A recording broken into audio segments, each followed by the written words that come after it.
இனி வெள்ளியையும் அடகு வைத்து பணம் பெறலாம் என்ற ரிசர்வ் வங்கியின் புதிய அறிவிப்பு மக்களை மகிழ்ச்சியில் ஆழ்த்தியுள்ளது. ரிசர்வ் வங்கி வெளியிட்டுள்ள அறிவிப்புகள் என்னென்ன விரிவாக பார்க்கலாம்.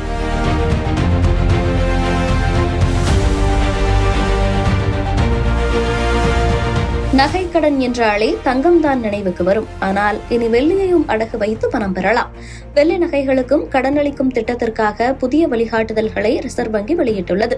இந்த நடைமுறை 2026 ஏப்ரல் 1 முதல் அனைத்து வங்கிகள் மற்றும் நிதி நிறுவனங்களில் நடைமுறைக்கு வரவுள்ளது. வெள்ளி விலையும் தொடர்ந்து அதிகரித்து வரும் நிலையில் இந்த அறிவிப்பு வெளியாகியுள்ளது. அனைத்து வெள்ளி பொருட்களுக்கும் கடன் கிடைக்குமா என்று பார்த்தால் இல்லை. அதற்கும் சில வழிகாட்டு நெறிமுறைகள் வெளியிடப்பட்டுள்ளன. வெள்ளி நகைகள் மற்றும் நாணயங்கள் மீது மட்டுமே கடன் பெற முடியும். ஆனால் பார் வெள்ளி, ETF, மியூச்சுவல் ஃபண்டுகள் போன்ற நிதி சொத்துக்கள் மீது கடன் பெற முடியாது. அதேபோல அடகு வைக்கப்படும் வெள்ளியின் மதிப்பில் அதிகபட்சமாக 85% வரை கடன் கிடைக்கும். 2.5 லட்சம் ரூபாய் வரையில் கடன் கிடைக்க வாய்ப்புள்ளது. 2.5 லட்சம் ரூபாய் வரையிலான கடன்களுக்கு LTV 75%லிருந்து 85% உயர்த்தப்பட்டுள்ளது. ரிசர்வ் வங்கியின்படி தங்க கட்டிகள் அல்லது வெள்ளி கட்டிகளை கடனுக்காக அடகு வைக்க முடியாது. தங்க வெள்ளி ஆபரணங்கள், விளக்குகள், பத்திரங்கள் போன்றவற்றை அடகுக்கு வைக்கலாம். புதிய வழிகாட்டுதல்களின்படி தங்கம் மற்றும் வெள்ளியை அடகு வைப்பதற்கான வரம்புகள் நிர்ணயிக்கப்பட்டுள்ளன. தங்க நகைகள் 1 கிலோ, தங்க நாணயங்கள் 50 கிராம், வெள்ளி நகைகள் 10 கிலோ வரை அடகு வைத்து பணம் பெற முடியும்.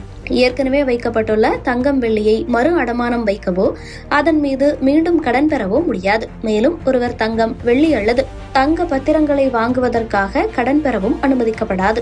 ஒருவர் வட்டியையும் அசலையும் திரும்ப செலுத்திவிட்டால் வங்கிகள் அதிகபட்சம் 7 வேலை நாட்களுக்குள் அடமானம் வைக்கப்பட்ட தங்கம் அல்லது வெள்ளியை திரும்பித் தர வேண்டும். தாமதம் ஏற்பட்டால் ஒரு நாளுக்கு 5000 ரூபாய் இழப்பீடாக கடன் வாங்கியவருக்கு செலுத்த வேண்டும். அடகு வைத்திருக்கும் போது இழப்பு அல்லது சேதம் ஏற்பட்டால் வங்கிகளே முழு இழப்பீட்டையும் கடன் வாங்கியவருக்கு வழங்க வேண்டும் எனவும் புதிய வழிகாட்டு நெறிமுறைகளில் கூறப்பட்டுள்ளது.